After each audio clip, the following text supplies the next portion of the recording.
Muito bem, gente. Já aguardamos os 5 minutos iniciais, os colegas conectarem, sempre desse formato, né? Uns minutinhos antes do horário de início, a gente posta o link e depois a gente aguarda 5 minutinhos para todos conectarem. Então, nessa nossa aula da tarde, pessoal, nossa aula 8, né? É o último conteúdo, né? O último conteúdo novo da disciplina de produção de materiais. Porque lá no sábado que vem, na parte da manhã, a gente tem aula, mas é uma aula de revisão, né? A gente vai revisar os conteúdos, vai ter aula ao vivo, vai ter exercícios, e na parte da tarde a prova. Então, em termos de conteúdo novo, né? Essa aula 8 é o fechamento, né, dessa disciplina com a teoria das restrições. Essa aula 8 é gravada, da mesma forma como todas as aulas anteriores. As aulas anteriores, todas elas já estão disponíveis para vocês ali no Classroom, na barra atividades, no tópico vídeos, aulas ao vivo. Já está lá a aula 1 até a aula 7, né? Aquela aula da manhã já está lá disponível para vocês. Os slides utilizados em cada uma das aulas também já estão lá disponíveis, da aula 1 até a aula 7. O tópico slides das aulas ao vivo, aí no Classroom, na barra atividades. Certo, gente? Na parte da manhã ainda, a gente relembrou novamente, né, do nosso calendário, a gente conversou a respeito disso, né, nossos compromissos aí, todo o processo avaliativo. Não vou repetir novamente, né, porque vocês estão, os mesmos que estavam conectados pela manhã, estão conectados agora aqui à tarde. Então, fica válido, né, todas aquelas recomendações que foram feitas já no início da manhã, né, cumprir os prazos, entregar os trabalhos. Inclusive, gente, os trabalhos disciplinares, né, todos que entregaram já devolvi com nota, né? Já corrigi eles. Faltam alguns, né? Alguns de vocês ainda não entregaram o trabalho. Então, é hoje, né? A data limite, né? Até as 23h59 ainda é hoje, ainda é 15/5. Então, fiquem atentos, tá? Muito bem. Vamos dar início, então, ao nosso conteúdo da tarde, que é a teoria das restrições. Essa teoria, talvez, seja mais desconhecida de alguns, ou da maior parte de vocês. Não é tão falada, né, não é tão vista, eventualmente nas organizações, nas empresas onde a gente atua, porque ela é mais recente frente às demais, né? Se a gente fizer uma retrospectiva, né, lá da TGA, por exemplo, a gente vai ver que as primeiras teorias de gestão de administração surgiram lá em 1903, 1904, 1902, ali, com Taylor e com Fayol, né, que é a teoria clássica, a teoria científica da administração. E depois, né, vieram uma série de outros teóricos, né, e outras teorias de gestão foram surgindo. Nós vimos na parte da manhã, né, o sistema de produção, que é aí da década de 50, né. Depois ali da década de 50 surgiram outras coisas na área de gestão. Tá? O sistema de produção é mais focado realmente a processo produtivo, processos internos, né. E a teoria das restrições, ela foi surgir bem depois ainda, né, lá em 80, 84. Né. Em termos de horizonte das teorias, ela é recente, é nova. Se a gente for pensar só em data, né, a gente vai dizer, 84, né, 84, acho que nenhum de vocês aí era nascido ainda, né. Mas em termos de teorias, né, esse período da teoria das restrições é bem recente ainda, né. Então, em muitas empresas a gente nem ouve falar, né, ou se aparece algum elemento da teoria das restrições, a gente nem sabe que é da teoria das restrições, mas está sendo usado ali em algum processo, né, em alguma fase da empresa. Mas essa é uma teoria, então, muito importante, tá? A sigla dela é TOC, é uma sigla em inglês, né?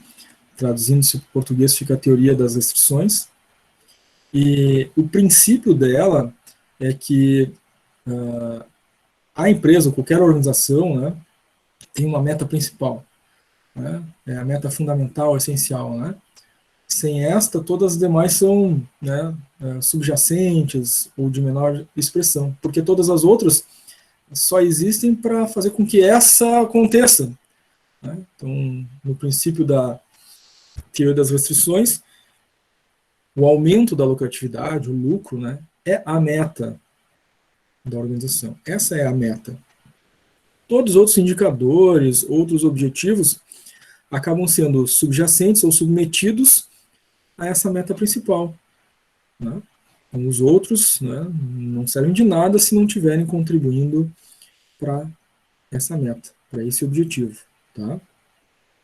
Claro que a teoria das restrições busca, né, atingir esse aumento da lucratividade através da gestão correta da produção, seja uma produção de bens, seja uma produção de serviços, enfim.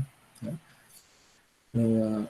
Buscando eliminar qualquer tipo de restrição, limitação que possa ocorrer dentro do processo. Porque para a teoria das restrições, todos os tipos de limitações, todos os tipos de restrições existentes são o entrave ao aumento do ganho, aumento da lucratividade. E à medida que vão sendo superadas essas restrições, esse ganho tende a aumentar. Então, em teoria, em tese, né, se não houver nenhuma restrição, a teoria é que os ganhos tendem ao infinito, ou seja, eles aumentam, né, progressivamente ao longo do tempo, conforme essas restrições, essas barreiras vão sendo vencidas. A gente pode imaginar, mas sempre vão haver restrições, né? Vence uma, surge outra. Mas a meta, na mesma similaridade, né, que a gente tinha ali no sistema de alta de produção, que é a busca da excelência pela melhoria contínua, na teoria das restrições tem esse princípio também, que é buscar melhoria sempre. Então sempre vamos ter restrições a vencer, né, para liberar, destravar uma possibilidade de ganho maior. Tá? Então a teoria das restrições é tirar as travas, né, dirimir as limitações, né, liberar o espaço para o crescimento da empresa, vencendo essas dificuldades. Tá? Essas dificuldades são as restrições que limitam o ganho, restringem o ganho. Tá? Então, teoria das restrições é uma teoria que vai trabalhar para eliminar toda e qualquer restrição, com o objetivo de meta principal, aumento da lucratividade. Então, uma restrição, por definição, vai ser qualquer tipo de coisa, né, qualquer elemento, enfim, né, que vai impedir ou limitar que essa empresa caminhe em direção aos seus objetivos, tendo claramente que está ali objetivos no plural, mas a meta sendo o objetivo principal, e todos os demais objetivos são para fortalecer essa meta, esse objetivo principal, que é a lucratividade. Tá? Então, na teoria das restrições, limitando ou impedindo os ganhos da empresa, existem restrições físicas e existem restrições não físicas. A restrição física é tudo aquilo que é tangível, né? E que participa de alguma forma, né, das operações no processo de transformar uma matéria-prima num produto, dados, informações em prestação de serviço, né, as máquinas, equipamentos, instalações utilizados no processo produtivo ou na prestação de serviço, por exemplo. Tá? Então, são elementos tangíveis, palpáveis e utilizados no processo, né, de produção de serviços, produção de produtos. Tá? Desde a matéria-prima até as máquinas, os utensílios relacionados. Por que eles são vistos como restrições? Porque tem limitação. Né? Uma máquina faz um número X de peças por hora, é o limite dela, né? Ela tem um limite, uma capacidade. Um grupo de pessoas, é uma célula de trabalho, também vai ter uma capacidade produtiva com limitações. As próprias instalações da empresa, né? O tamanho do estoque do almoxarifado tem uma limitação física. Então, tudo isso limita uma capacidade de ganho da empresa. Restrições não físicas. A demanda, por exemplo, pelo produto, né, ou pelo serviço, é uma restrição não física. A demanda, né, é algo que está fora da organização, ela não tem controle sobre a demanda, né, ela pode fazer campanhas de incentivo à demanda, mas ela não controla a demanda. A demanda é controlada pelo mercado, né? O mercado que decide qual produto, serviço vai comprar, a quantidade que deseja comprar, de qual empresa deseja adquirir. Isso é definido pelo mercado. Então, é uma restrição não física. A empresa não tem, né, qualquer tipo de gestão direta. Conhecimento também, né? É uma restrição não física. Mas nesse tipo, né, de elemento, a empresa tem alguma inserção, alguma gestão. Ela pode investir, né? Investir, enfim, em conhecimento dos seus colaboradores através de treinamentos, né? E desenvolvimentos. Mas é uma restrição não física. É uma capacidade intelectual, inteligência cognitiva, né? A capacidade emocional, a inteligência emocional, né? Isso podem ser limitações. Uma inteligência emocional do grupo, das equipes limitado, pode levar, né, a conflitos. E o conflito gera menos produtividade, então temos aí uma restrição. Então, fazer evoluir e crescer a inteligência emocional dos grupos, das pessoas, das equipes, libera restrições que podem ocorrer devido a conflitos. Né? Limitações cognitivas ou de inteligência funcional, né? Através de treinamentos, desenvolvimentos, né? Para fazer evoluir essa capacidade. Destrava, né? Um elemento que estava limitando o crescimento das pessoas, né? Libera a criatividade, libera possibilidade de inovação, capacidade resolutiva de problemas, mas estão no campo não físico, né? Certo? Então a gente tem as restrições físicas ligadas aos materiais, equipamentos, né? As matérias-primas, por exemplo, e as restrições não físicas ligadas, né, a esses outros elementos que são, né, não tangíveis, né? Como o conhecimento, como a demanda do mercado. Tá? Sempre que é vencida uma restrição, aumenta-se a capacidade de ganho dessa organização em direção à sua meta, que é a lucratividade, o lucro. Tá? Essa teoria, como a gente estava falando antes, né, da década de 80, mas o autor dela é o Eliyahu Goldratt.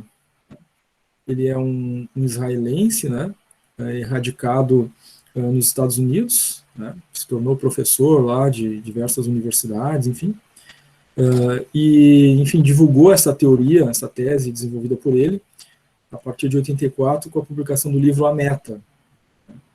É um livro bem conhecido, né? É o primeiro livro dessa teoria. Existem outros livros, né, de autores que vieram a posteriori estudar essa teoria, enfim, fazer suas contribuições, mas o principal autor, o autor original, né, o pai da teoria das restrições é o Eliyahu Goldratt.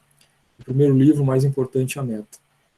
Nesse livro, A Meta, né, ele esclarece, deixa bem evidente que o ponto-alvo da empresa é ganhar dinheiro, nada mais do que isso, obter um lucro. Por quê? O lucro é que faz, né, a manutenção da existência dessa organização ao longo do tempo, ao longo dos períodos, né, décadas e assim por diante. É esse lucro que faz a manutenção dos empregos e que gera a renda daqueles indivíduos. E essa renda é o que sustenta, né, a riqueza de uma nação. Então, as organizações, todas elas que compõem um determinado país, né, tendo como meta o lucro, gerando o lucro, mantém a existência dessas organizações ao longo do tempo, a geração de renda e riqueza de um determinado país. Então, de fato, né, quando há um entrave, uma restrição nas organizações, cada uma delas, né, não vencendo as suas restrições, menos capacidade de crescimento dessas organizações, menos lucro, menos renda para os seus colaboradores, menos renda nacional, né, empobrecimento do país. Então, as teorias de gestão, as teorias de administração, no final das contas, é que fazem, se bem aplicadas, né, o sucesso de uma nação, né, em termos de enriquecimento do povo, através do seu esforço de trabalho dentro das empresas que atuam naquele país. Então, menos empresas, piores empresas, empresas mal geridas, né, baixo incentivo à existência de empresas num país, leva naturalmente ao empobrecimento de uma nação. Né? E a teoria das restrições ela tem uma contribuição muito grande dentro das organizações, que trazem, se aplicadas, né, um reflexo muito positivo, né, para todos nós, né, a sociedade como um todo. Então, a meta é a lucratividade. Sendo assim, né, a meta sendo a lucratividade, novamente, né, os outros objetivos são subjacentes para apoiar essa meta, que é a meta principal. Então, a gente vai falar produtividade, qualidade, confiabilidade, né, rapidez, né, outros objetivos que são importantes, Eles são importantes por quê? Porque contribuem para essa meta. Mas se não tiver essa meta, né, eles serão apenas custo. Mas olhando diretamente para essa meta, buscando essa meta através desses outros objetivos, né, eles terão um sentido real. Tá? Então, a teoria das restrições vê essa direção, essa diretriz. Então, é claro que ela se distingue, né, da ótica tradicional, dos processos de produção de produtos ou serviços ou processos administrativos, né, que prestam serviços internos ou externos. Na ótica tradicional, diferente da TOC, né, da teoria das restrições, na ótica tradicional, a visão é de uma otimização de todas as partes, então se vê as partes individualmente, né, eu tenho uma parte com problema, vou lá e otimizo aquela parte. Né. Claro, o foco no aumento da eficiência local, né, porque se eu estou otimizando uma parte, estou melhorando aquela eficiência, né, daquela etapa. Na ótica da teoria das restrições, a visão é do balanceamento da produção, ou seja, eu preciso melhorar todas as partes. Né? Então, se eu estou vendo um problema em uma parte, um processo, uma máquina, né, uma célula produtiva, né, eu vou lá e resolvo aquela, e sem estudar o restante dos processos, né, eu posso estar incorrendo no erro, porque o problema pode continuar ocorrendo. Né? É preciso estudar e balancear todo o processo. Se eu tenho um processo com problema, uma máquina com problema, uma estação de trabalho com problema, é possível que a razão daquele problema seja externo, né? Eu tenho um processo anterior, né, influindo neste que está com problema. E este que está com problema, né, pode estar recebendo informações de um processo posterior e por isso tem as suas falhas, né? Então eu preciso equalizar todo o processo, olhar para o todo, né, e balancear toda a produção. Então eu vou melhorar aquele processo ali, mas vou melhorar os outros, né, também em conjunto. O foco na identificação e eliminação das restrições. Então, ao olhar, claro, aquele processo em si com algum tipo de problema, eu vou olhar todos os outros processos, então eu vou olhar tudo que entrava os processos, de forma a melhorar, de forma equilibrada, balanceada, todos os processos. Então, retirando as restrições de cada processo, né, eu estou fazendo um aumento da eficiência global e não local. Né? Então, a ótica da TOC é eficiência global. Né? Ali na ótica tradicional, a gente via a eficiência local. Né? A teoria das restrições, como a gente já viu, né, ela traz um conceito importante, mas tem um segundo. Né? Então, são dois conceitos importantes. Um é restrição e o outro é o gargalo. A restrição, a gente viu que é algum elemento, físico ou não físico, né, que limita o desempenho da organização na busca da sua meta, o lucro. Tá? Então, uma restrição do sistema restringe a sua capacidade de ganho. Eliminar a restrição aumenta a sua capacidade de ganho do sistema como um todo, né? Então, a visão de aumento global da eficiência. Agora, o gargalo. O que é especificamente o gargalo? Né? Ele está dentro do conceito da restrição, mas é um elemento, um recurso dentro do sistema, cuja demanda é superior à capacidade desse gargalo de atendimento. Capacidade desse gargalo de atender a demanda. Então, vamos imaginar uma célula de vendas, né? Para ser um pouquinho do aspecto só produção de um bem, né? Ou prestação de serviço. Vamos pensar num processo administrativo, lá uma célula de vendas. Tá? Eu tenho lá diversas células de vendas. Tá? A meta de vendas é fazer 1000 vendas por semana. Cada célula tem, então, uma meta, né? Para, no somatório, todas as células atingirem essa meta de 1000. Cada célula, então, tem um compromisso. Né? Então, tem uma célula com 5 pessoas, tem a meta de 20, tem uma célula lá com 10 pessoas, tem uma meta de 50. Cada célula vai ter uma meta de quantidade de vendas, visto a capacidade do recurso. Né? Então, tem célula com 5 pessoas, célula com 10, célula com 7, célula com 8, né? Cada uma delas com as suas metas. Aquela célula que realiza uma quantidade menor de vendas restringe a capacidade total, né, de atingimento das 1000 vendas, por exemplo, naquele determinado período. Né? Então, o gargalo é aquele recurso cuja capacidade é menor do que a demanda. Então, eu tenho que fazer 20, mas eu não consigo fazer os 20. Eu faço 18, eu faço 15, né? A demanda solicitada para a célula é 20 a venda, mas estou fazendo menos. Não consigo fazer mais do que 15, por exemplo. Isso é o gargalo. Ou seja, eu tenho uma limitação no recurso. Uma máquina, por exemplo, é a mesma coisa. Uma máquina fazendo um processo produtivo. Né? Daquela máquina ali saem 30 peças por hora. E eu demando, né, numa outra fase do processo, 50 por hora. Então eu estou devendo 20. Se eu estou devendo 20, a minha capacidade é menor que a demanda. É um gargalo. Limita o sistema. Quando eu resolvo o problema do gargalo, eu libero capacidade produtiva, libero capacidade de ganho. Tá? Um gargalo é o recurso dentro do sistema que pode causar a restrição. Às vezes não tem só um, né? Às vezes tem vários gargalos em vários diferentes processos dentro da organização. A teoria das restrições se debruça para analisar, né, a organização, né, se debruça sobre esse estudo das restrições e dos gargalos e busca soluções, né, para essas restrições. Cada solução, cada gargalo resolvido, cada restrição, cada limitação eliminada aumenta a capacidade de ganho e de lucratividade das organizações. Essa é a função, né, esse é o objetivo da teoria das restrições. Antes de a gente entrar aqui no aspecto da contabilidade da teoria das restrições, até o momento, gente, como é que está para vocês o objetivo, a origem, o autor, né, os conceitos de restrição, de gargalo? Como é que está para vocês? Está tranquilo? Ficaram com alguma dúvida? Tudo certo. Já tinham ouvido falar ou não? Não.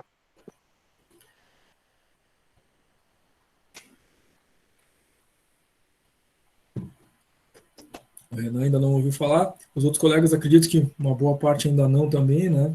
O Arthur também colocou ali que nunca ouviu falar. Realmente, a teoria das restrições é menos conhecida em função dela ser recente, né? Em termos históricos, é claro, né? Ela é de 84, então é recente, né? Em termos históricos. Ana Paula colocou que também não tinha ouvido falar ainda.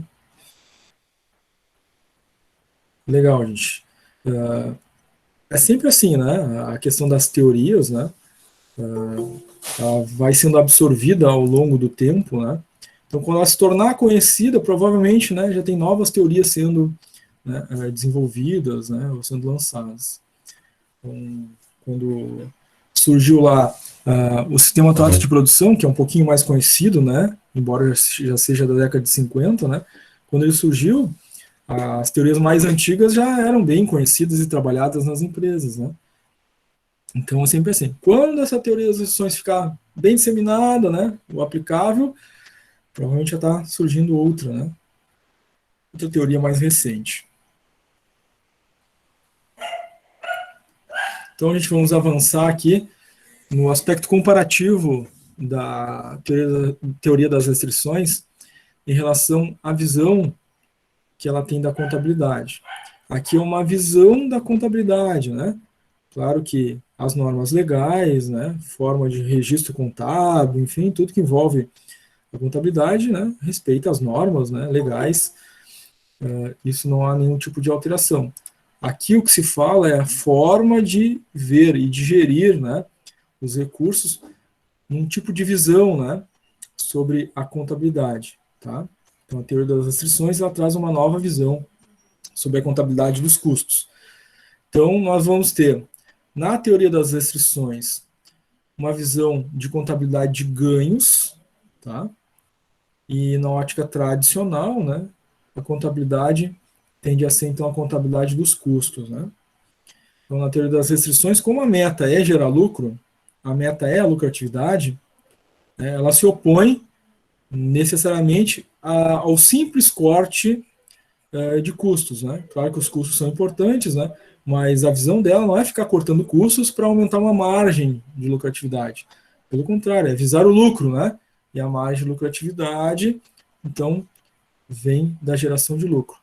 O custo acaba sendo, né, um reflexo do aumento da capacidade dessa empresa de ganho, né? Aquele, claro, custo positivo. Quanto mais se produz ou mais se vende, né, mais matéria-prima será necessária para produzir aqueles novos bens a serem ofertados ao mercado, ou aqueles serviços que serão vendidos ao mercado. Então, ali há custos atrelados a isso, né? Então, por isso a visão da TOC vai na direção dos ganhos, dos lucros, tá? Então, temos aqui uma tabela comparativa. No lado esquerdo, a contabilidade dos ganhos, a visão da teoria das restrições. E do lado direito da tabela, a contabilidade dos custos, a visão tradicional, né, da contabilidade. Nós temos, então, na contabilidade dos ganhos, o foco no aumento do ganho, o foco na possibilidade da melhoria contínua, como a empresa investe, né, e busca o crescimento para liberar a capacidade de lucratividade, ela tende, né, a investir e fazer melhorias através desses investimentos. Há um aumento da lucratividade resultante da eliminação das restrições, e claro, né, a empresa tem uma visão de que ela não foi criada para cortar custo, mas para gerar lucro. O que libera uma capacidade de gestão, muitas vezes, mais limitada quando a visão é cortar custos, né? Porque chega um ponto que não tem mais como cortar os custos, né? E a margem que se quer ganhar, né, já não se ganha mais.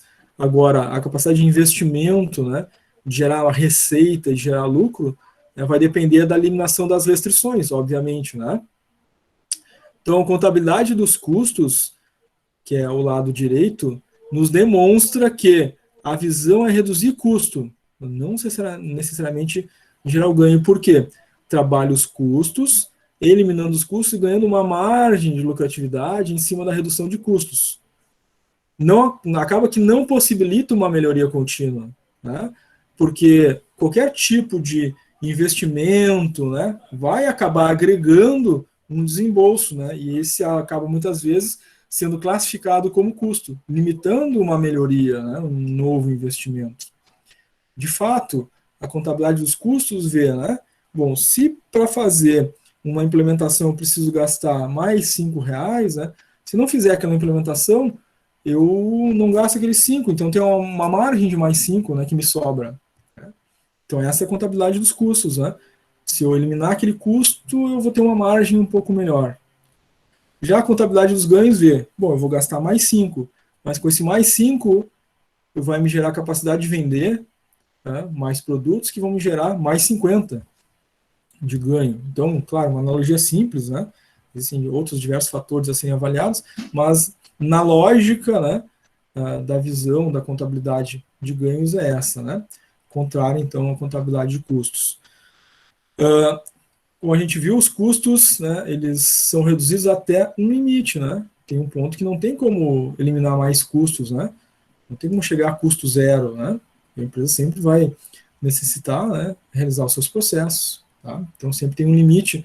Então, obviamente, vai ter um limite de aumento de margem, que vai chegar a um ponto que não tem mais o que cortar, né, em termos de custo.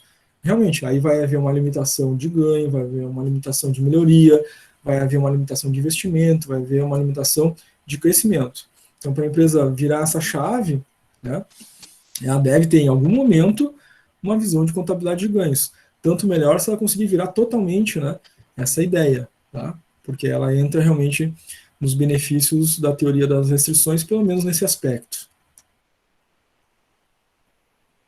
Bom, a teoria das restrições, para atingir, né, a sua meta principal, que é a lucratividade, ela estabelece dois indicadores: o lucro líquido e o retorno sobre investimento. O lucro líquido diretamente, né, claro, buscando identificar qual é a lucratividade que essa empresa está obtendo, né, período após período, mês após mês, semestre após semestre, ano após ano. E o retorno sobre investimento para fazer realmente essa avaliação entre custo e ganho. Né? Então, se existe ali um custo atrelado, né, aquele gasto que vai ser feito, qual vai ser o ganho lá na frente, né, ou daqui a pouco, se eu tiver feito aquele custo. Né? Claro que não é o custo a qualquer preço na teoria das restrições. Vejam bem, o foco é o ganho. Então, se o custo for maior que o ganho, obviamente, o retorno sobre investimento nos indicará isso, né? Então, há uma gestão aí, né, entre custo e ganho. A visão é sempre o ganho, não significa que o custo será descontrolado. Tá? Para esses dois indicadores, existem alguns fatores a serem avaliados, né, que vão compor o cálculo do lucro líquido e do retorno sobre investimento. O primeiro deles é o ganho. O que é ganho, né? Neste caso aqui da teoria das restrições, tá? Vai ser as receitas de vendas menos os custos dos materiais aplicados diretamente no processo produtivo, né? Ou na geração do serviço que vai ser prestado, né? Então, a receita de vendas menos custos dos materiais diretos, tá? Inventário. O que é inventário na teoria das restrições? Então, na teoria das restrições, é todo o dinheiro que a empresa investiu em algo, né? Em alguma coisa que ela vai vender, ou em algo, em alguma coisa que vai participar do processo que vai gerar um produto ou um serviço que será vendido. Então, vai desde a matéria-prima, né, que vai virar produto propriamente dito, até, né, elementos como pesquisa para desenvolver o produto, as máquinas, os equipamentos utilizados para gerar aquele produto ou para prestar aquele serviço. Tá? Então, inventário, no caso da teoria das restrições, é só aquilo que participa do processo de geração do produto ou do serviço. Os outros elementos podem ser considerados como gasto, custo e elementos que podem ser restrições ao sistema. Nós temos a despesa operacional, que é todo o dinheiro gasto, né, pela organização, pelo sistema, para transformar o inventário em ganho. Tá? Então, tem lá as máquinas, os equipamentos, a matéria-prima. Né? Então, a despesa operacional é o dinheiro em si, né, as finanças, enfim, que foram utilizadas nesse processo para gerar esse ganho. Né? O retorno sobre o investimento, o que ele vai ser? O lucro líquido dividido pelo inventário. O inventário é aquilo que a gente, na teoria das restrições, né, acabou de ver a definição ali. Né? Então, lucro líquido dividido pelo inventário. Tá? E o que é o lucro líquido? Já que o investimento é lucro líquido para o inventário. O inventário a gente viu o conceito. Lucro líquido, o que é? O lucro líquido, na teoria das restrições, vai ser o ganho menos as despesas operacionais, menos os outros custos. A gente tem, então, o lucro líquido. Tá? A gente está vendo aqui, gente, os conceitos, né, e a forma de cálculo, né, dentro da teoria das restrições. Claro que aqui, né, não é objetivo na teoria das restrições, né, no nosso nível técnico, fazer esses cálculos aqui da teoria das restrições, né, mas é possível a gente depreender e compreender o racional, né, por trás da teoria, entendendo os indicadores com as fórmulas apresentadas. Mas neste caso, da teoria das restrições, né, a gente não vai chegar a ter um cálculo direto. Né. Alguns passos para otimizar o processo produtivo. Produção de bens ou produção de serviços, né, ou prestação de uma atividade administrativa, por exemplo. Tá? Toda empresa, né, ela faz uso de recursos, né, e, obviamente, em algum processo, em alguma atividade, né, em alguma célula, algum departamento, alguma área do sistema, vão se encontrar limitações, restrições, gargalos. O objetivo, então, é eliminar limitações, eliminar restrições, eliminar gargalos. Tá? Porque isso gera ganho. Vai alcançar o ótimo global, né, equalizando e balanceando todo o sistema. O objetivo é aumentar cada vez mais o ganho. Então, toda vez que há uma eliminação de uma limitação ou restrição, se dá um passo adiante no aumento desse ganho, tá? No aumento dessa lucratividade. Nós temos, então, alguns passos que buscam essa otimização. Esses passos, claro, de uma forma genérica, né, porque cada organização vai ter que fazer o seu estudo, fazer a sua aplicação, né, da teoria das restrições diante da sua realidade. Então, algumas ações genéricas, né, que poderiam ser vistas para diversos tipos de organização. Uma delas é eliminar todos os períodos de tempo morto no gargalo. O gargalo a gente já viu, né, que é um processo, um equipamento, uma máquina, uma célula de trabalho que tem uma capacidade reduzida frente àquilo que é demandado dele. Bom, se ele já é um elemento de capacidade reduzida, qualquer tempo morto no gargalo tem que ser evitado, ou seja, uma parada, né, um intervalo, né, porque ele já produz menos. E se né, eu fizer com que ele pare em algum momento, né, de forma indevida, eu estou aumentando o problema. Já produz menos, e aí vai ter intervalo, vai ter tempo sem trabalho naquele processo, naquela máquina, né, naquele equipamento que é gargalo. Bom, aí aumenta o problema. Então eu preciso eliminar esses tempos, né, esses tempos mortos ali. Né. Então tem uma parada para o almoço.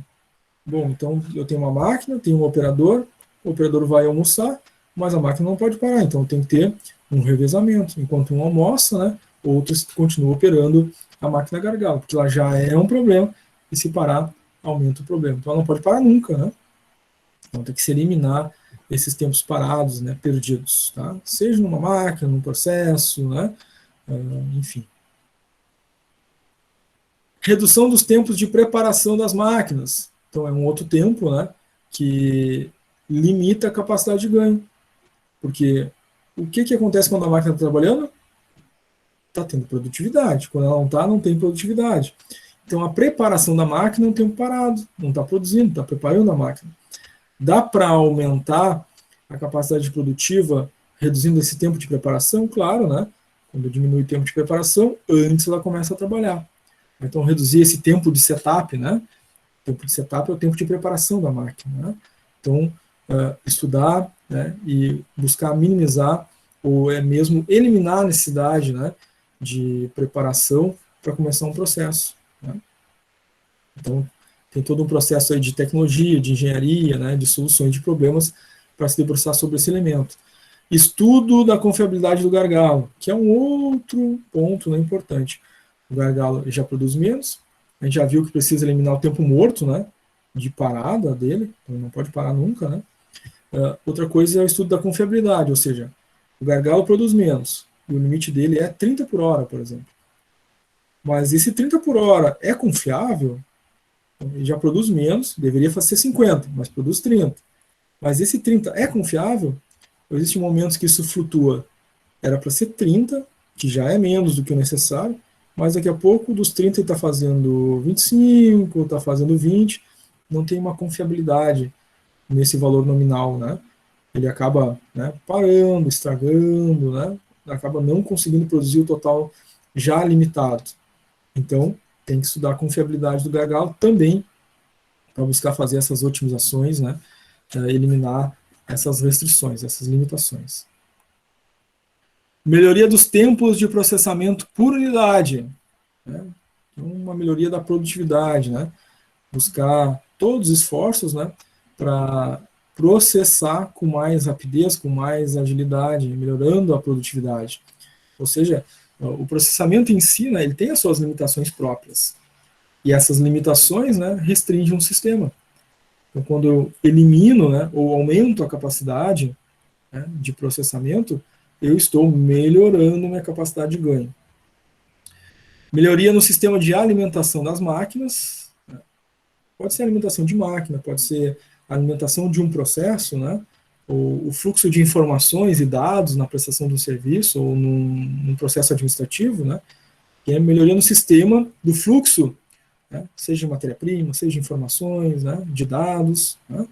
Então, a velocidade em que aquilo que é necessário para o processo, né, chega, faz com que esse processo seja mais ágil. Né? Então, é um ponto importante. Libera também uma limitação, libera uma restrição, né? Elimina um gargalo. Melhoria ou melhorar o controle da qualidade no sistema. Então, num processo produtivo, né, eventualmente acontecem perdas, refugos, né, material estragado, né.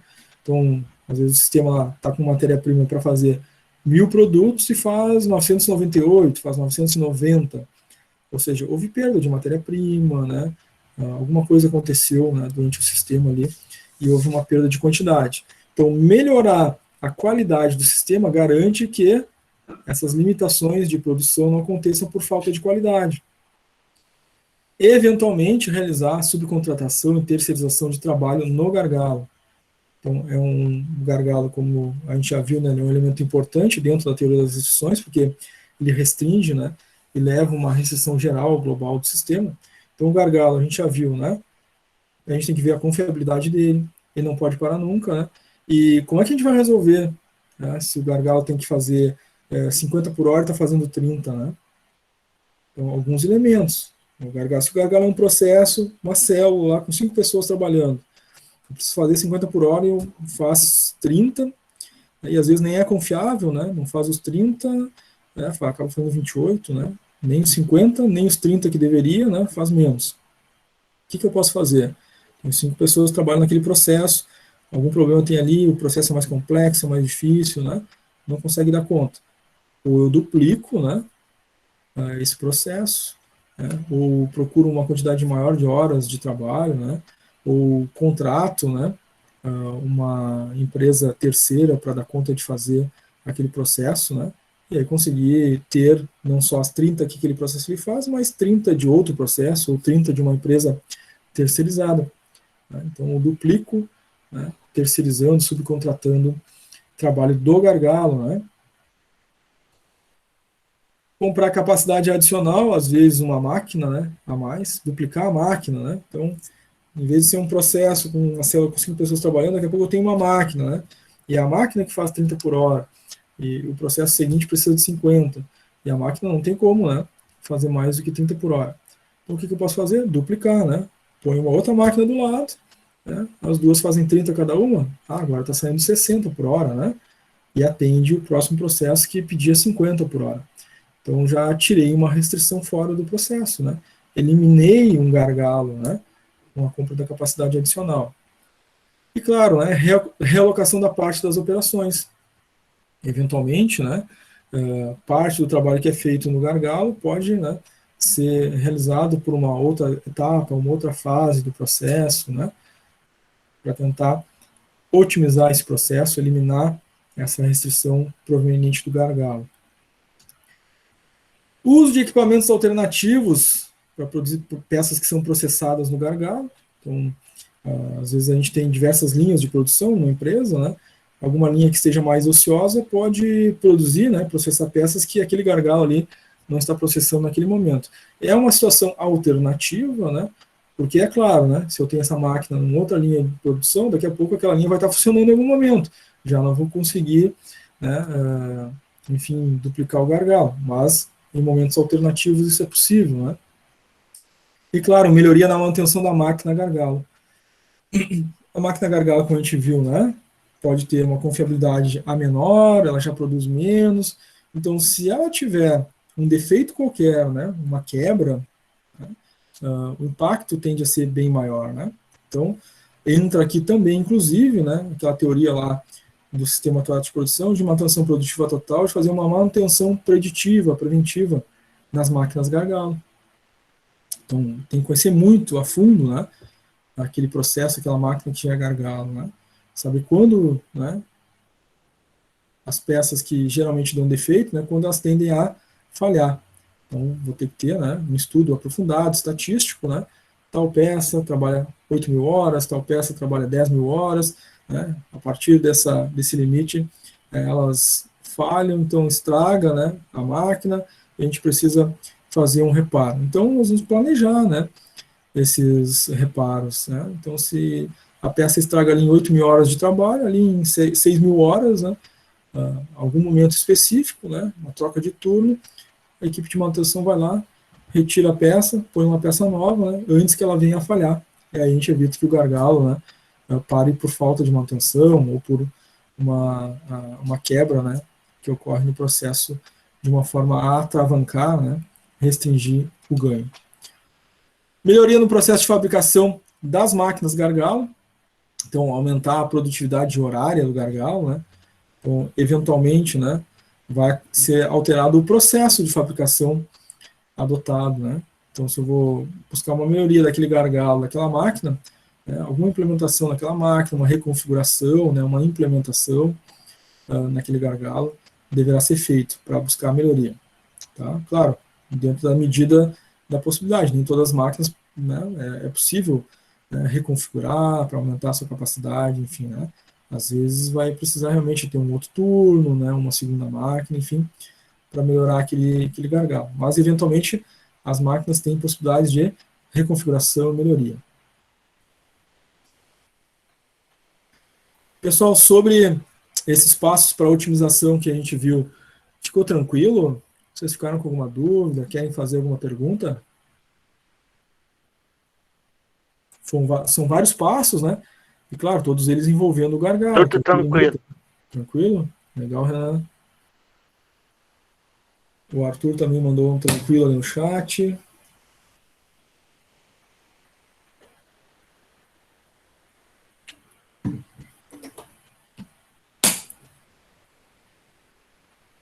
A Amanda colocou também bem de boa ali. Legal, Amanda.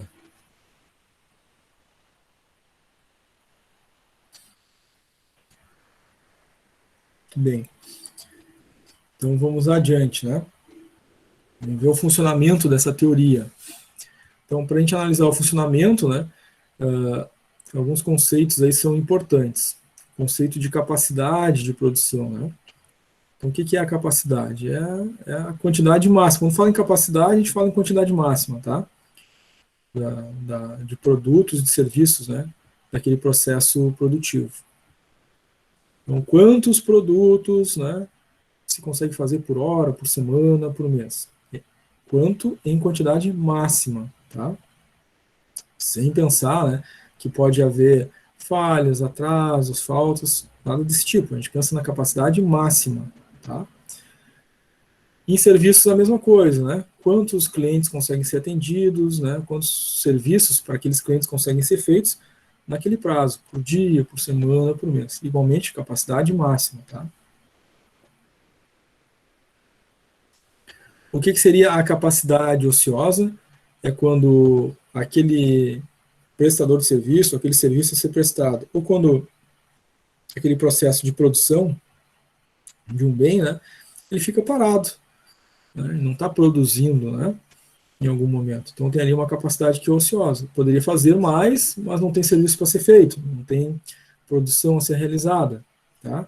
Então o recurso está trabalhando abaixo da sua capacidade, né? Poderia fazer 50 peças por hora, mas não tem demanda, né? E aí faz, então, 30. Então tem 20 peças que poderia fazer naquela hora, eu estou parado, né? Por ociosidade, tá?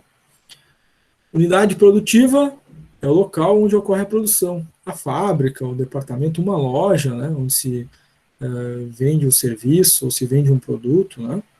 Então, é o local. Unidade produtiva é o local onde se realiza a produção, a prestação do serviço, enfim. Tá? Então, temos 3 conceitos importantes. Capacidade produtiva, capacidade ociosa e a unidade produtiva, né, onde se dá o processo de produção do bem ou do serviço. Vamos a um exemplo para nos ajudar a pensar um pouquinho nessa ideia das restrições, né, e como aplicar aqueles passos de otimização, né, e pelo menos um exemplo, né, para a gente ver que dá para fazer um balanceamento de um processo, tá? Então, primeiro, claro, né, que o processo ele é restringido, né, pelo gargalo. Então, esse gargalo é o elo mais fraco do processo. Ele limita todo o processo. A capacidade geral de produção do sistema fica submetida ao gargalo. Então, não importa se outras etapas do processo, né, conseguem fazer mais. Todo o resto depende, né, um sistema depende um do outro. Então, fica comprometido o ganho, né, fica limitado o ganho. Nesse exemplo que a gente tem aqui na tela, a gente tem a empresa Delta Limitada, ela se organiza em linha. Quando a gente fala que se organiza em linha, significa que, né, eu tenho o processo A, B e C. E o produto só fica pronto depois que ele passar pelos 3 processos. Então, o primeiro processo, o processo A faz uma etapa, passa para a fase B. Fase B faz uma etapa, implementa mais alguma coisa, passa para a fase C, que termina o processo e entrega o produto pronto. Então, em linha, né? Cada etapa faz uma parte até que ele esteja completo no final. E nesse nosso exemplo, nós temos 3 máquinas trabalhando em linha. Tá? Cada máquina com a sua capacidade produtiva. Máquina 1 faz 50 peças por hora, a máquina 2 faz 30 peças por hora e a máquina 3 faz 40 peças por hora. Nesse sentido, né, a máquina 1 entrega sempre 50 para a máquina 2, mas a máquina 2 consegue fazer só 30, entrega só 30 para a máquina 3. Então vejam bem, há uma limitação, né, nesse processo. Essa limitação é o gargalo. Olhando as capacidades produtivas aqui de cada máquina, na visão de vocês, gente, qual máquina seria o gargalo aqui?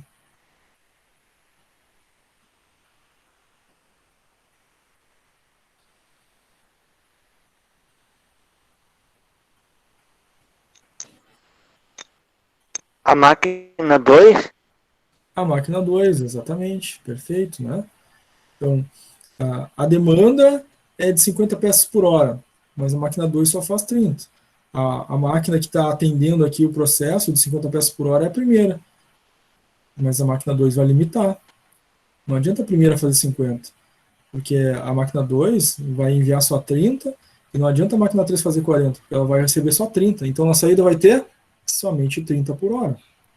Então, o gargalo limita todo o processo, a restrição limita todo o processo.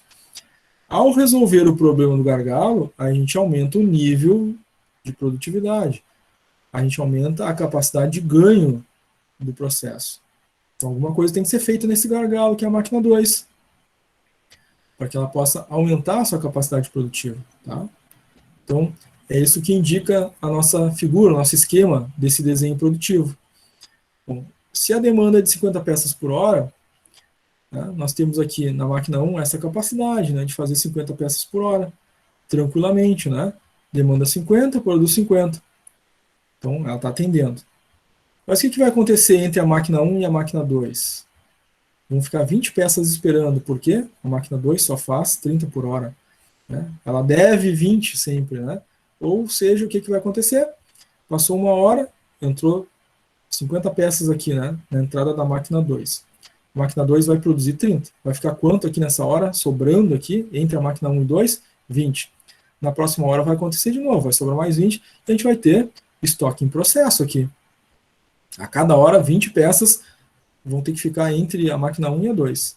Então, vamos imaginar isso dentro de um processo produtivo, a cada hora, 20 peças sendo acumuladas, hora por hora, no meio do processo. Isso vai ocupar espaço, vou ter estoque em processo. Estoque em processo é custo, né? Isso é uma restrição. Né?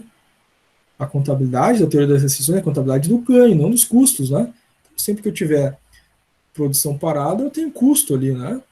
Então, eu tenho que equalizar, melhorar a máquina 2 para que não aconteça esse problema. Né?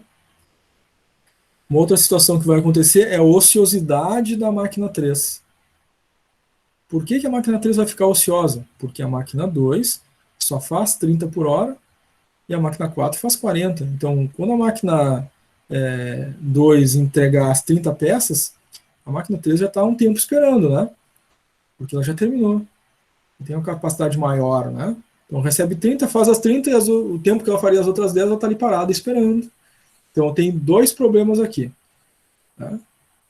Gerado pelo gargalo. Ociosidade na máquina 3 e estoque parado, né? Aqui sendo entregado pela máquina 1 porque a 2 não faz o suficiente.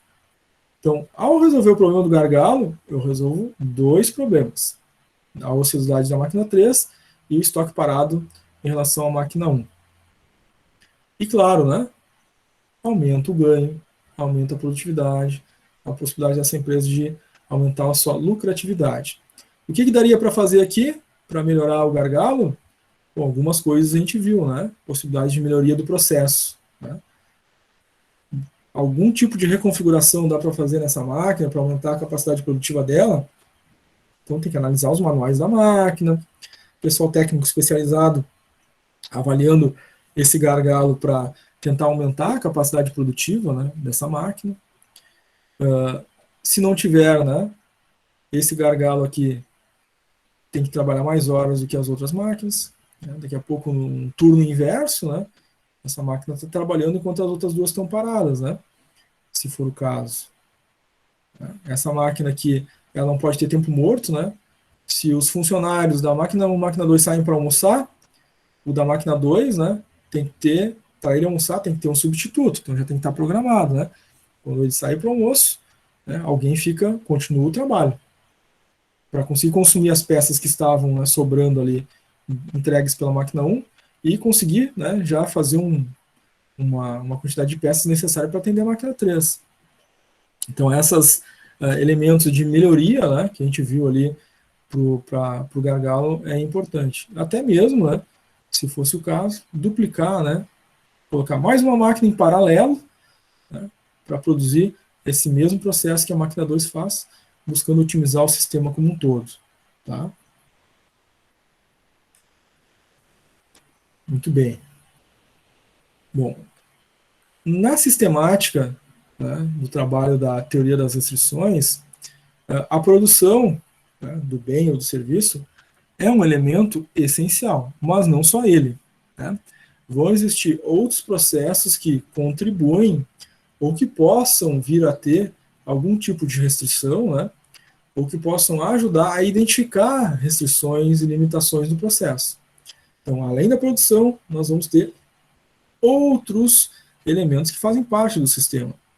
A teoria das restrições ela não é aplicável somente ao processo produtivo, né? Não é somente a produção do bem ou do serviço, mas a todas as áreas, departamentos organizacionais. Em todos eles é possível aplicar a teoria das restrições.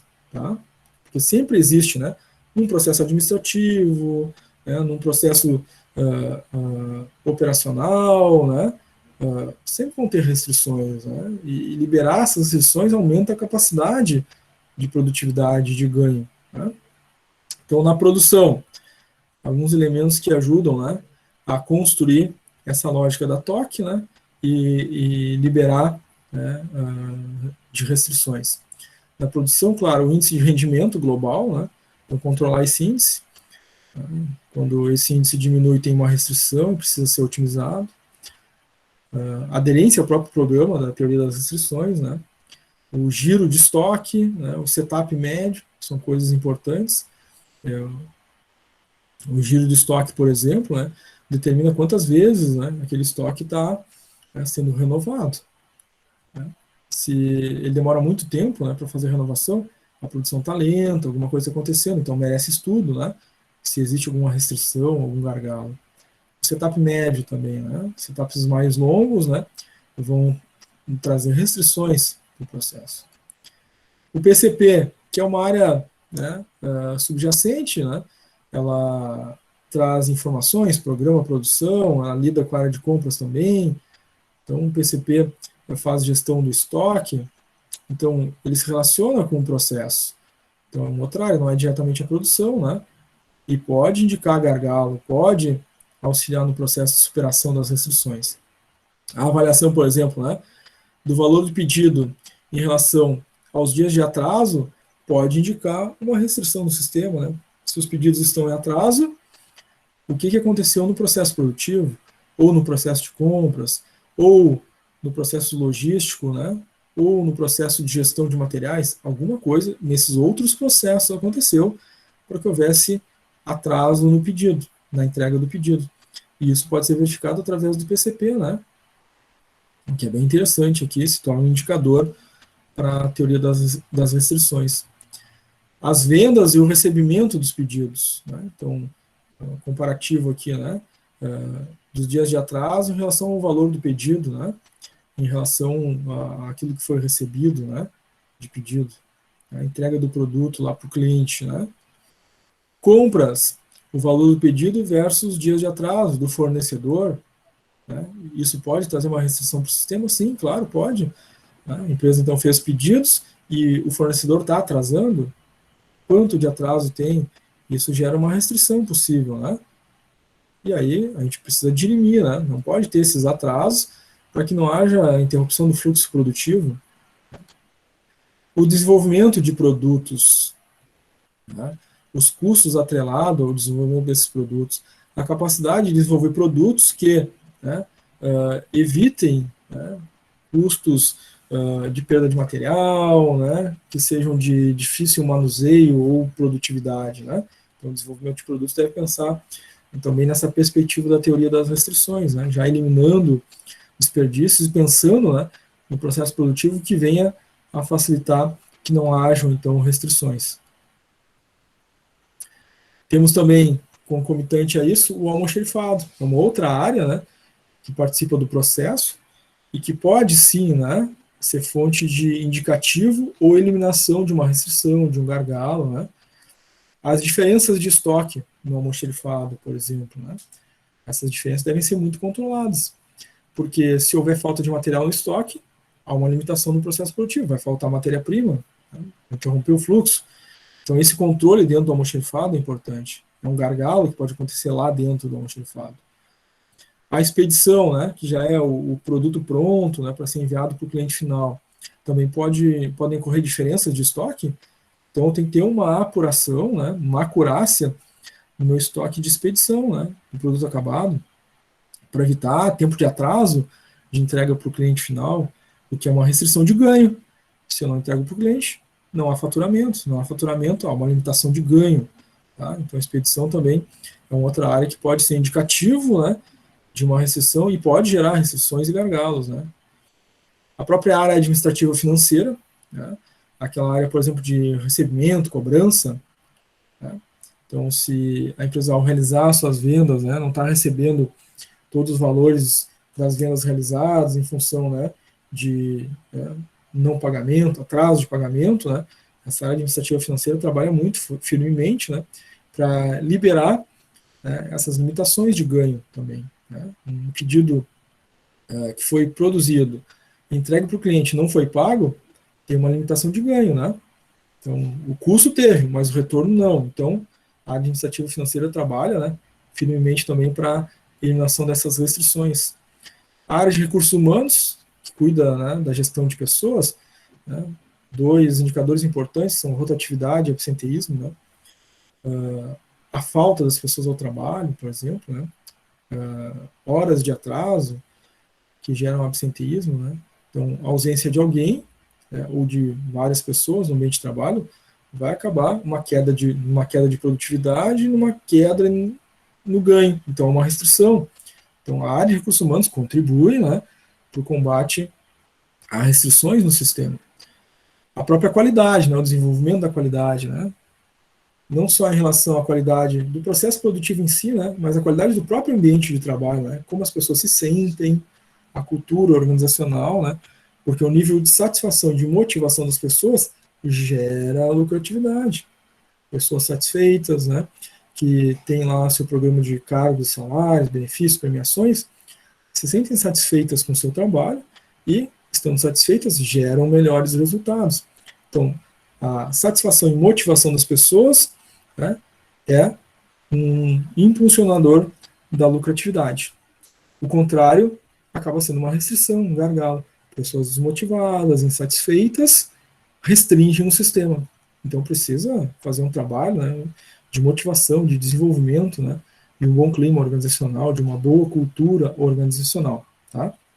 Afinal de contas, a gente já está vendo, né, em diversos processos aqui, nessa disciplina, que as pessoas são sempre o elemento mais importante, né? Não adianta ter um melhor sistema, né, ter resolvido a restrição lá nas máquinas, né, na lógica de programação do sistema, e daqui a pouco ter pessoas insatisfeitas trabalhando, né? Então vai travar também o sistema. Então, é uma ótica global, né? Então, a teoria das restrições, ela não vê o ótimo local, como vê na teoria tradicional. A ótica é global, tem que melhorar todo o sistema. Então, nessa ótica dos colaboradores de todas as áreas organizacionais, né, devem ter né, como foco, né, o seu desenvolvimento, seu treinamento, a sua satisfação e sua motivação. Então, como o ótimo não é local, eu não posso, por exemplo, pensar numa premiação para o pessoal, né, que trabalha na área de vendas e não pensar numa premiação para o pessoal que trabalha na área de produção, senão causa um desequilíbrio no sistema. Esses desequilíbrios são restrições, limitações. Né? Então, lá das teorias da motivação, né, vocês devem lembrar disso lá, ainda do primeiro ciclo de vocês, lá na disciplina de comportamento organizacional, nós temos lá uma teoria chamada teoria de Stacey Adams. A teoria da Stacey Adams é a teoria da equidade, de justiça, a sensação de justiça que as pessoas têm, né, no ambiente de trabalho. Quando elas sentem que estão num ambiente justo, elas tendem a ser mais produtivas, satisfeitas e motivadas. Quando elas se percebem no ambiente de injustiça, elas se sentem mais insatisfeitas, desmotivadas e, portanto, menos produtivas. Então, essa teoria da equidade, por exemplo, é muito importante, né? Então, a teoria das restrições também se absorve, né, dos elementos positivos que possam contribuir para a liberação das restrições e limitações em diversos aspectos do ambiente organizacional. Então, essas teorias podem, a princípio, ser muito simples, né, de fácil entendimento, mas na hora da aplicação elas merecem a devida complexidade, né? Elas merecem um devido empenho, né, para que haja um sucesso. Porque se a gente pensar que, né, bom, é simples, né, a gente faz um pouquinho aqui, um pouquinho ele vai dar certo. Não, né, elas têm a sua complexidade e devem ser levadas, né, a sério, né, e com uma implementação para ter sucesso, né, ela deve ser aplicada, teoria das restrições, globalmente, né, em toda empresa, de uma forma então uniforme. Tá? Hoje, logo a seguir, depois do nosso intervalo, a gente vai fazer uns exercícios. Né? Dentre esses exercícios vai ter um estudo de caso. Esse estudo de caso é a aplicação da teoria das restrições numa empresa, para a gente ver, já que a gente não conhece muito, né, na prática, né, acho que a totalidade de vocês nunca ouviu falar, né, da teoria das restrições nas empresas onde trabalham, então vai ter um estudo de caso, né, é a aplicação da teoria das restrições na empresa Itambé. E quais foram os resultados obtidos, como foi feita essa implantação? É um estudo de caso que vai estar presente, então, nos nossos exercícios da tarde, na segunda parte, depois ali do intervalo. A gente vai ter aqueles exercícios, né, que a gente já vem fazendo, e claro, vai ter, em algum momento, né, ali no meio dos exercícios, esse estudo de caso, que é bem bacana, bem interessante. Recomendo a todos aí participarem aí desse estudo de caso. Tá? Pessoal, ficou tranquilo para vocês a teoria das restrições? Como é que ficou? Tudo certo. Tudo certo? Legal, Renan?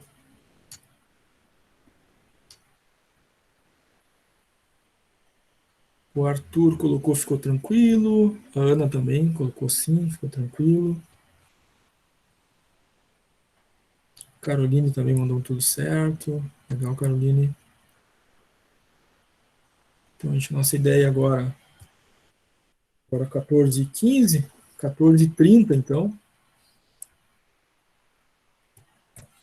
14h30 a gente volta do nosso intervalo. Na volta a gente faz a chamada da tarde. Depois da chamada da tarde, alguns exercícios aí, então até o final da nossa aula de hoje, né, fazendo os exercícios sobre a teoria das restrições. Tá? Vocês não precisam desconectar, né, permaneçam aí conectados. Eu só fecho o microfone e a câmera e abro de novo na volta do intervalo para a gente continuar a nossa aula nesse segundo momento com exercícios. Então tá, gente, até daqui a pouquinho.